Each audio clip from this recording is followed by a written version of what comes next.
Hi everyone. Today I want to talk to you about something that I've been thinking about in the last few days. This kind of imagery that I've been kind of portraying in my mind. I really like the idea of having various different energies inside of you and creating characters out of those energies. So I want to share with you how I see two sides in myself and two sides in maybe other people as well, the healer and the leader. And in a way, the idea of feminine and masculine energy as well as animus and anima. So tune in for that. That's what we will be discussing about in the next few minutes. If you haven't already, please don't forget to like and subscribe, and let's dive in. So, basically, talking about the way that I see these kind of energies is that there's this form of duality that exists in humans. For some reason, I associate it with two people that stand next to each other but back to back. People that look different from each other, seem very different from each other, on the outside, on the surface, don't have a lot in common, but that deep down are deeply connected by having the same roots in a way.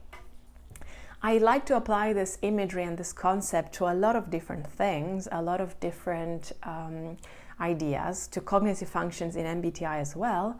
But now in particular, I want to talk about how I see this concept applying to my healer and my leader. A concept that I came up with while journaling. I realized that, well, there is a certain flow of energy that feels natural and a certain flow of energy that is fighting its way through. The healer energy is what I think of as the feminine energy in me as a woman, but also in me as a human. Okay, and this feminine energy, the healer in me, is the part of myself that has the ability to feel. The part of myself that, appreciates values, appreciates relationships, appreciates understanding and giving to other people. The part of myself that believes in itself, that has the power to change through kindness, through being open-minded and helpful, connected with what it really feels. And the part of me that is comfortable in situations of maybe even uncertainty in a way, because it understands that this is part of the whole. And I like to think of this as being rather than doing. On the other hand, we've also got the masculine energy or the leader energy. And this is the part of myself that I see as the one that is doing, thinking, applying, making things happen, leading a business, making money, doing the chores in the day-to-day life, okay? Organizing things and so on. And this I see as the more masculine energy, the one that is in charge of life, basically, of the things that we need to do in order to, etc., etc. And in my opinion, the way that these energies feel on a deeper level in me mentally, in me emotionally, and even in a bodily sense, changes a lot depending on the period that I go through. And I'm pretty sure this also applies to other people, regardless of whether someone is a woman or a man. I personally realized that the feminine energy, the healer, is something that I feel very easily connected with. The part of me where I know that I'm okay, I'm safe, things are gonna be all right. The part of me that makes me feel free without the burden of something pressuring me from the back. On the other hand, the masculine, the leader in me, something that has been growing recently and something that I've put conscious effort into bringing to light, into developing, but a part of me that I don't always feel very comfortable with, or a part of me that is still a little bit insecure, like, oh, I have to do, and because I have to do, there are certain results that are associated with this, and this brings along certain waves of stress or anything along those lines. And I find it fascinating how the two kinds of energies move, and the more one withdraws, the more the other one takes control. The more the other one withdraws, the more the other one takes control. And it's made me wonder about how much space one can create for another, how much one can withdraw, how much one can actually run away from that middle ground to really, really let the other energy take control. And of course, life requires both parts, okay? It requires us to be, and it requires us to do. It requires feminine and masculine energy, and both of these energies exist in every single person. But the way that they dance together is in constant movement and in constant transition throughout our lives.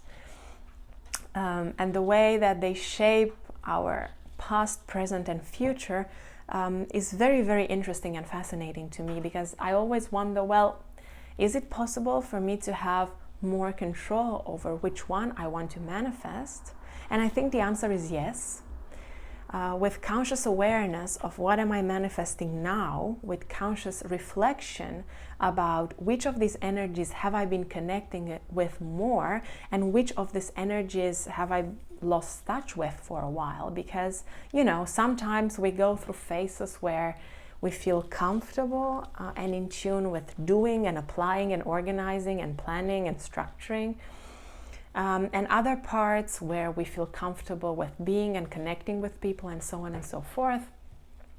Other times when we have a balance between the two, and other times when we're out of touch with both of them.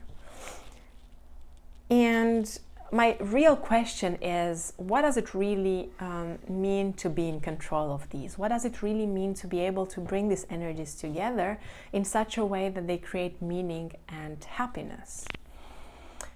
And I don't think these are the only examples of this concept applying, because everything that is inside of us, every thought, every feeling, every impression, every sensation that we have is part of a duality. Everything unfolds and shows itself as itself and as the shadow that it creates, or itself and the pair that it has in a specific context or in a specific dynamic or duo. And in my opinion, the more we look at things from this perspective, rather than narrowing down too much into only one side of things, or only one part of that team, or one part of that group, or one part of that duality, the better we get at feeling comfortable with various sides of the self. I've been talking about this in other videos as well, in the one where I described my perspective on the individuation process, or the one where I talked about the four sides of the mind in terms of ecocentric psychology with north, south, east, and west. But basically the same idea circulates in all of these things, that, well, things kind of merge. And when they merge, they represent the wholeness that we all ultimately strive to get, in a way, or strive to integrate. And somehow this seems to make a lot of sense, but it's also very difficult to really, really integrate it and manifest it in your lives. So my invitation to you would be to reflect on what kind of inner conflicts do you have right now, or maybe things that you have experienced in the past as well. What are certain energies that are clashing inside of you, certain energies that are fighting with each other? And how do you aim to make peace between the two of them? Why do you think they're in conflict, and what do you think these parts of yourself need? I think that's a very important question to answer, and I'm looking forward to hearing your answers and reflections in the comment section. Let me know what you think about these two sides of the coin, these two sides of the spectrum, these inner conflicts. what your perspectives are, what your experiences are, what your ideas are, and I'm really curious to know more about that. So let me know. And thank you a lot for watching this video. It was really nice having you here with me again. And see you next week with another video on certain reflections that I have about the human mind.